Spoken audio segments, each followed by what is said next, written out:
What's going on, guys? Welcome back to the channel. I was gonna go out for a ride today, but seeing how the weather is, I don't think that's going to happen. That being said, I think it's a perfect time to talk Panigale V4 versus RSV4.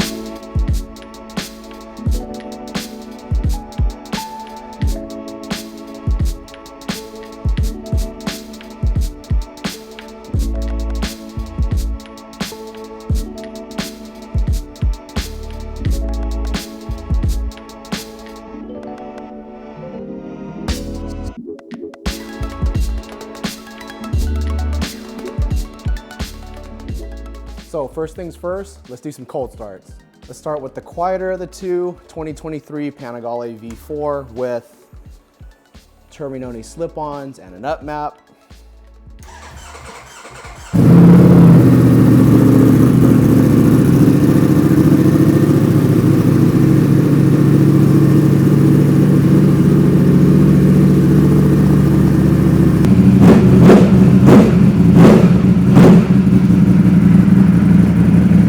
So as you guys saw there, a Panigale V4 with those Terminoni slip-ons, really deep. It's gonna sound quite a bit different than this RSV4. This RSV4 has an SC Project GP22. Let's get it going.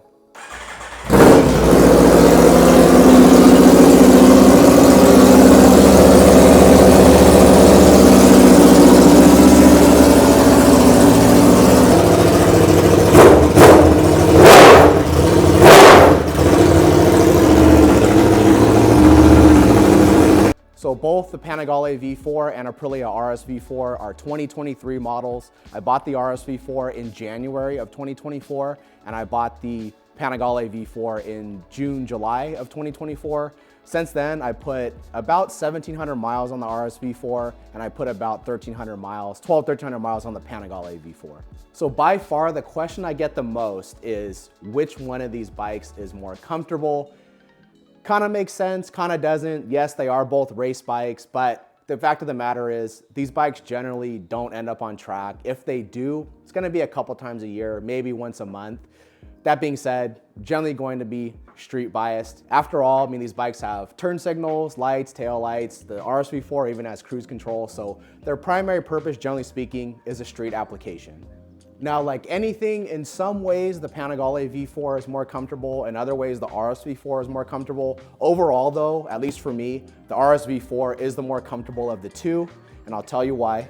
So, the RSV4, the pegs are in a little bit more of a neutral position compared to the Panigale. The Panigale is going to be a little more aggressive. Seat heights are on paper the same. They're supposed to be 33.5 and 33.5. That, at least from what I found, is not true. The Panigale V4 is actually higher than that. So with these Ducati single side swing arms, kind of interesting. The way the chain adjusts is there's like a cam shaped device in there. As you turn that cam device, it will adjust that chain. It will either tighten it or loosen it. But because of the nature of that cam shaped device in there, it will actually change the suspension as well. It'll actually change the ride height depending on how it's positioned. So there's that, there's preload, which can change that seat height, as well as the tire. The newer the tire is, the taller it's going to be. That will change the seat height as well, but brand new to brand new, the Panigale V4 is certainly a higher seat height if that matters to you. And you'll see too, the seat height is related to being able to snatch this kickstand. If you guys know about Panigale V4s, you guys know that there's probably about 5 or 6 different companies that make different length pins for the kickstand. And the reason for that is that kickstand is basically underneath the bike. So it's very, very hard to get that kickstand if you have a short inseam. So when the Panigale V4 was at stock height, I actually had to have both feet off the ground momentarily to snatch the kickstand and put it down. So pretty sketchy, especially on uneven ground. Now, as far as the seat itself, the RSV4 seat, it's similar in density, it's pretty hard, but it's a little bit wider and bigger compared to the Panigale V4. Again, we see here, pretty hard seat, but a little bit smaller, so it feels a little bit less comfortable, but really either one is not really that bad. Now, the Panigale V4, it's more comfortable than the RSV4 in one way. So look at how much wider the fairings are on the Panigale V4. Ignore the tank, just focus on the fairings. Look how much wider they are compared to the RSV4. course, you have the arrow in the front for the RSV4, but the fairings themselves are quite narrow. Just as a bonus, let's look at the V2. Again, quite narrow compared to the V4. So what that does is the Panigale V4 has a much larger air bubble. So because it's so much wider in the front, the wind buffeting is very, very low on the Panigale V4. The RSV4 is surprisingly good as well. It's very, very good, but the Panigale V4 is better. I mean, it's just like, you can be going 100 miles an hour and it feels like you're going 70 just based on the wind. You can leave your visor open and everything at 100 plus, and because of how wide it is and the way the windscreen's designed, just the aero of the bike, it's very, very comfortable. You don't get blasted off the bike like you do with other motorcycles.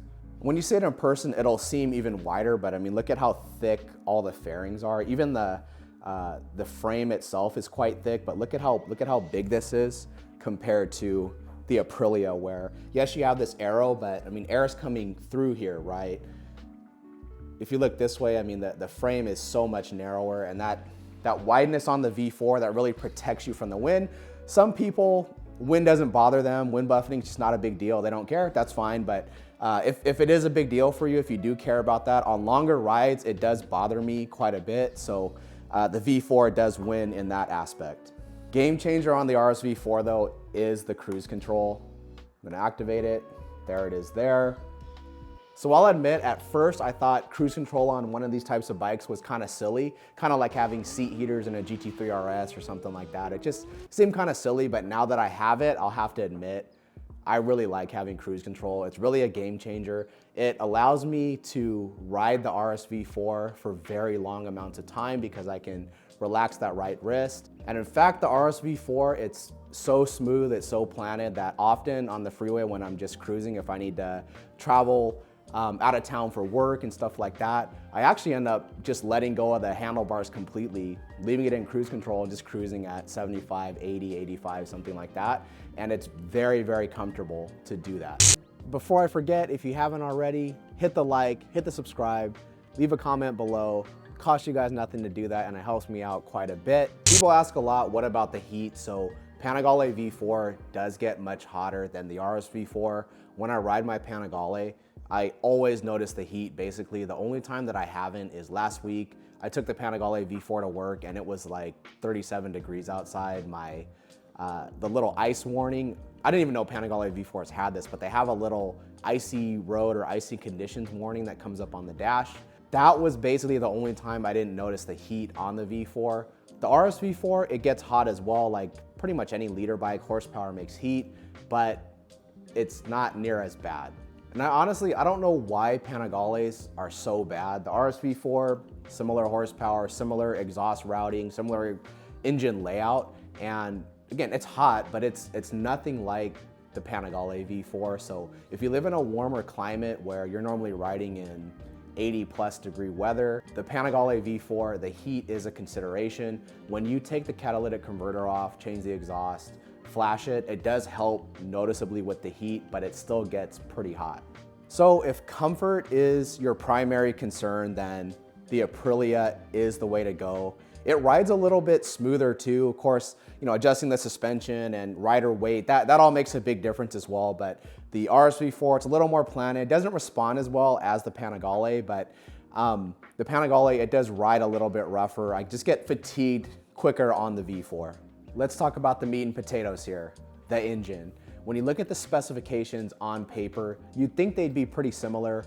Both V4 engine configurations, 1099cc for the Aprilia, 1103cc for the V4, both Italian. Aprilia, 217 horsepower at 13,200 RPM and 90 foot-pounds of torque at 10,500 RPM. The Ducati, 210 horsepower at 12,500 RPM and 90 foot-pounds of torque at 11,000 RPM. So you look at those numbers, you take that into consideration, you think they would be relatively similar, but they are not. The Aprilia, it just has a lot more torque, especially at partial throttle. The Aprilia, it just has power everywhere. I mean, you could be 3,000 RPM, second, third gear, and it will still take off as if you're at 7,000 RPM. It's really amazing how Aprilia has done that. Most engines, they're either strong down low and peter out up top, or they're kind of soft down low and really strong up top. And that's how the Panigale V4 is. It's pretty, I wouldn't say it's lazy down low, but it's not that spectacular down low. Really, the V4 and the V2, just normal riding, just mid-range, low range, lower portion of the RPM, they feel pretty similar. They're not that different.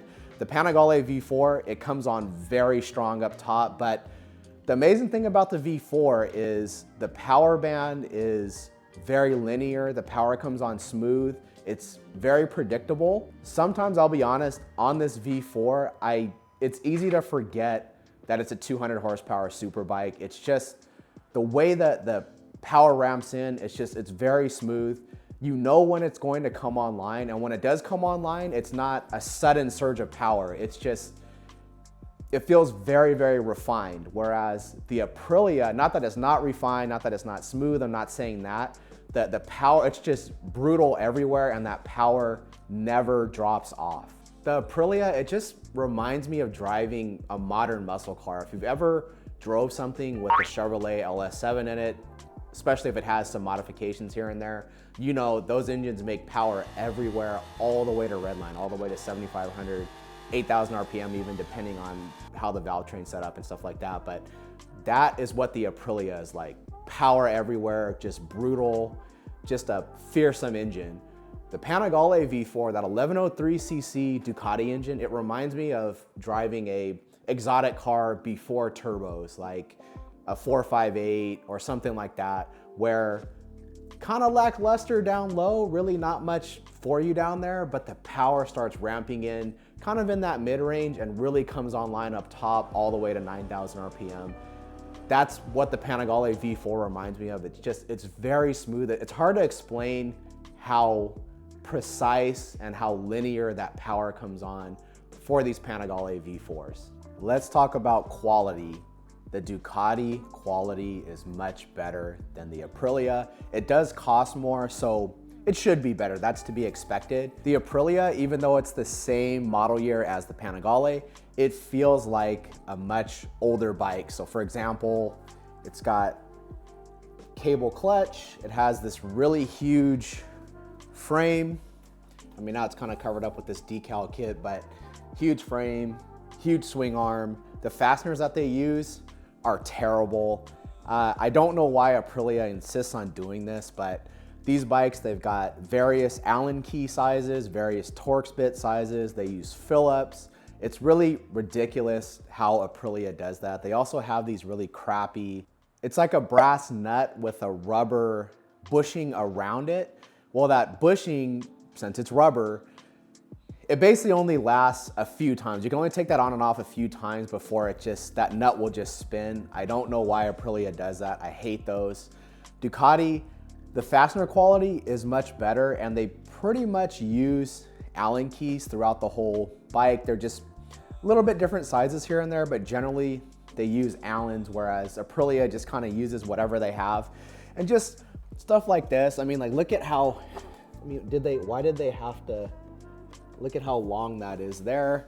Just the way they have all the lines routed and just the fasteners that they use. It's just not that good. All this stuff is, I don't know. I mean, look at the controls on the Aprilia. They have this shiny black, almost like a toy. I mean, look at how, I don't know if you guys can hear that. I mean, I'm not actuating the actual, that'd be me actuating the turn signal. It's just play in the button. Whereas Ducati, they have really clear controls. Like, look, really some slight play, just a little, but nothing like that Aprilia. Everything is just really nicely done on the Ducatis.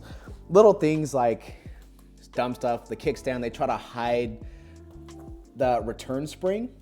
On the Aprilia, they just have this huge, I don't know, look like a garage door spring with a rubber grommet over it. So I know a lot of people, some of the things that I just mentioned regarding quality doesn't even matter to them. It's just not a consideration. These are race bikes, so I don't really care about how the lines are routed, and I don't care how the buttons feel and stuff like that. Yeah, that's totally fine. I totally get that. Nothing wrong with that. But if you do, just know that, if you do care, just know that the Ducati quality is better. Since it's pretty much dry now, but there's probably a little bit of debris on the road, kind of too much to ride, let's take out the Aston and talk more about the RSV4 and Panigale V4.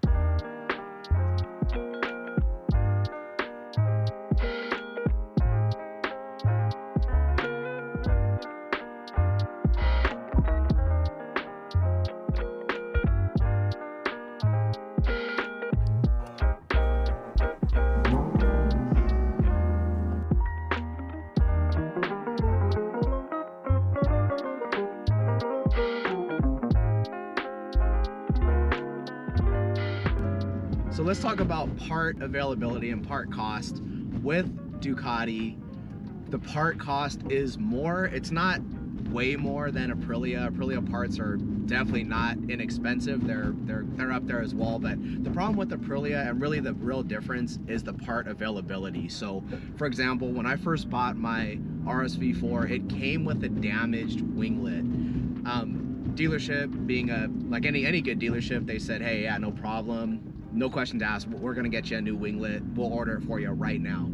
It took 3 months for me to get that winglet. I also had a warranty claim for my Aprilia. The finish on the tank cracked. It completely split, it blistered. It is what it is, not a big deal. So the dealership ordered the tank for me, ordered the parts.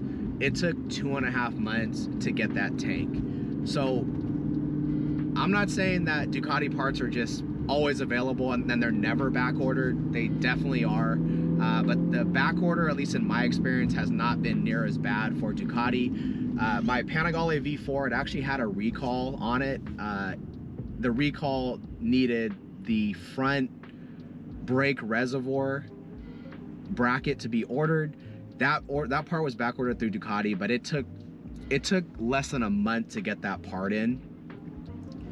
With Aprilia, it's just a smaller network. When we look at probably the most prominent Aprilia experts in the United States, at least, is probably going to be AF1 Racing. Those guys over there, they're great. They're based out of Texas. I've ordered a bunch of stuff from AF1. Even when we go through their website, you'll see a lot of Aprilia parts, and they stock everything. I mean, you can basically build an RSV4 from the ground up just from parts that you can buy through AF1. You can buy all the little screws, all the little decals, you can buy everything. Even AF1, a lot of their parts, they're back ordered. And when you look at the estimated arrival time for a lot of those back ordered parts, you're not talking about 2 to 6 weeks kind of a thing. You're talking about 14, 16 weeks, months, no idea on the ETA. So when you think about that can be kind of an issue. In fact, when I got my Aprilia tank that I waited 2.5 months for, it actually came with some slight damage to it. It wasn't huge, but there was a little bit of damage. The dealership, again, doing the right thing, they showed me, hey, the tank came in, it is slightly damaged. Do you want us to order you another one, or do you want to accept this one? What do you want to do? I ended up accepting it because I didn't want to come back. I didn't want to have to wait another 2-3 months again, so I just took it. Wasn't a huge deal, but that's kind of the problem when you have parts that are just not available. The part availability is just not good, and that kind of washes over into the aftermarket part selection as well. So for Ducati, we all know you can buy every silly aftermarket part for Ducatis. You can buy all the little red anodized screws and red anodized parts that you want. You can buy all the silly clear clutch covers and whatever kind of carbon fiber you want. You can buy forged carbon fiber, tool carbon fiber, plain, gloss, matte, satin. They have red carbon fiber for Ducatis even. So I mean, the aftermarket part availability for Ducati is way better. I would say Aprilia, it's not non-existent. There's certainly some cool aftermarket parts available, but nothing like Ducati. Other issue with Aprilia is it's hard to find information on aftermarket parts for Aprilia. So when you order, before you order a set of $800 rear sets, you probably want to make sure that's really what you want. You want to make sure it's going to work with your exhaust system or whatever it is, right? With Aprilia, it's hard to find that information. There's just less of them out there. The forums are just less active. The Reddit boards are just less active opposed to Ducati. With Ducati, you can pretty much figure out whatever setup it is that you're thinking of doing. Somebody's probably already done it before, so that's bad if you want to be unique, but it's good in that you can kind of find out if it's going to work and if the flash is correct or whatever. When it comes to factory available accessories, so accessories available through the dealership, there are some cool parts that Aprilia sells through their dealership network, but again, the problem is availability. So one time I have a decent relationship with my local Aprilia dealership. So one time I was there getting some service done. I think it was when I was getting my tank replaced for my RSV4. I went over to the parts department. Guy wasn't doing anything. I kind of know him, and we were kind of looking up some of the available accessories for 2023 RSV4s, like levers and stuff like that. And a lot of the factory available Aprilia parts, you can order them, but there's no ETA available. So basically the dealership can take the order, but they can't tell you if it's going to be there in 2 weeks, 2 months, 6 months. They don't really know.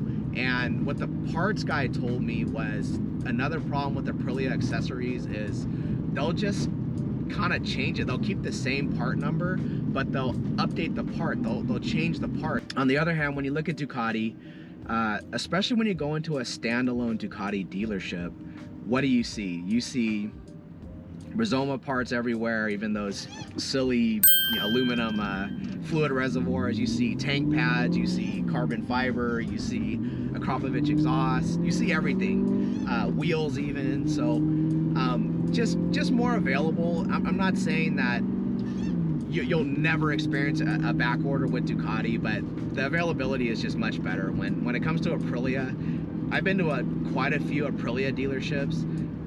They hardly ever really have any Aprilia parts just sitting there. Maybe they'll have some tank pads. When I went to Moto Club Los Angeles, which is a big Aprilia dealership, they're really active in the Aprilia community. I think they had some factory forged wheels on the wall, but I mean that's really it. And not to bash Moto Club Los Angeles, that's not at all what I'm doing. It's just a stark difference between that and then if you walk into Newport Beach Ducati, for example. I mean they have every Ducati aftermarket part that you can want for a Panigale or a Monster, basically. So it's a pretty stark difference between the two brands there. Now when we talk about riding experience, that's a tough one. The Ducati is, on paper, it just seems like it would be so similar to the RSV4. The engines are the same, they both originate from Italy, they're both exotic. You would think that they'd be similar, but they're just not. They're very, very different. The Ducati is aesthetically much more pleasing. I don't like the Aprilia color schemes. I think Speed White's probably the best one, but I mean the Ultra Dark, the Silverstone Silver, the Ultra Gold, they're just, those color schemes are just not very good. So there's that. I mean, Ducatis, they just, the quality's better, they look better. Panigale is just much smoother. It feels, the best way I could describe it is it feels like you're riding a much newer motorcycle. The Panigale V4, it is the better motorcycle. It's just better. The quality's better, the aesthetic is better, it's smoother, it's a little bit, it's better thought out. The way it comes apart is better, the fasteners are better. It is the better motorcycle. But the question is, if I had to choose one, if for some reason I only had room for one motorcycle, I could only have one bike, which one would it be? And we are back. So if I had to have one, which would I choose? For me, Aprilia RSV4. it's a little more interesting to me. It is more archaic, as I've stated pretty much throughout this video, but that's kind of what makes it interesting. It's more of an interesting bike to me. It doesn't get as much attention as the Ducati, which is kind of good. I don't really like attention. People do stop me to ask questions about this bike, but not as much as the Ducati. Typically, people who stop me on the Aprilia, they're usually riders or usually enthusiasts. The Ducati, I get more of the general public will stop me and ask questions, but most people don't know what an Aprilia is, but almost everybody knows what a Ducati is because of movies and stuff like that. But if I had to pick one, it would be this one. I like the engine more on this bike. Again, I don't race my bikes. I'm not an expert rider or anything, but for what I do, I prefer this engine. I mean, it just has power everywhere. I prefer the sound. This bike, it does not even sound like a motorcycle. I mean, you guys heard it earlier. It sounds like a 90s GTP car. I mean, it does not sound like a motorcycle, which I really like. The Panigale V4, it sounds good. I do like the sound, but it doesn't compare to the RSV4. The RSV4 is just a lot more aggressive. It's really unique. I get a lot of questions about the sound on the Aprilia. People who don't know anything about motorcycles will tell me, I've never, ever, ever heard a bike that sounded like that. I've had other people ride the RSV4 when I'm riding some other bike, and it doesn't sound like a motorcycle, and I really like that. It sounds like a high compression V8 or something like that, the way it tacks up super fast. Just the way it pulls, I mean, you don't have to wait for the power, it's just instantaneous. So I don't know how that translates on track. I'm sure the Panigale V4 is quicker on track, but for me, Aprilia RSV4 is the one. So those are my thoughts after about a year with the RSV4 and about 6 months with the Panigale V4. I hope that video was helpful. If you haven't already, hit that like, hit that subscribe, leave a comment below, helps me out quite a bit. A lot more content on the way. As always, guys, thank you so much for joining me. See you on the next one.